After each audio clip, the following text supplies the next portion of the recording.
দেখো বন্ধুরা, আমাদের বাড়ির বিড়ালটা খাচ্ছে। আমাদের বিড়ালটা খাচ্ছে। এটা আমাদের বাড়িতেই থাকে। এর নাম হচ্ছে পটেশ্বরী মা। ওর শরীরটা না একটুও ভালো নেই। ওর কদিন ধরে আসছিল না, আবার আজকে দেখছি এসেছে। কালকেও এসেছিল, একটু দুধ খেয়ে চলে গেছে। তাই ওকে একটু কুচো চিংড়ি মাছ দিলাম খেতে। তারপর খা কাটুনি আসি, খাটুনি আসছি, খা। বাবু যাস না,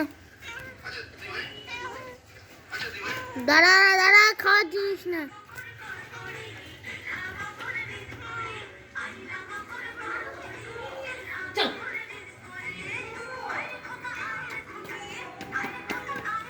ও কিন্তু খুব একটা সুস্থ নয়। এই যে দিয়েছি, না না না খাও, না না না না, এ অসুস্থ না, খাও। এই যে খাও খাও খাও, আসো আসো আসো আসো, খাও খাও, আচ্ছা খাও, না খাও, যাও তুমি খাও।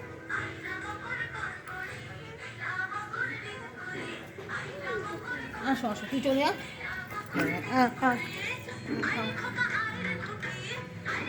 খাও খাও খাও। কি উঠছে?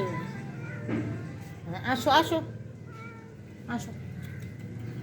আচ্ছা, পেট ভরে গেছে, শরীরটা ভালো নেই, শেষ করে। মনেও আছে, মনেও ধরো। হাই করে দাও মনে, একটা হাই করে হাই করো, মনে, একটা হাই করে দাও। বলো হাই বন্ধুরা, বলে দাও। হাই করো। করো করো, একটা হাই বন্ধু বলে দাও। এখান থেকে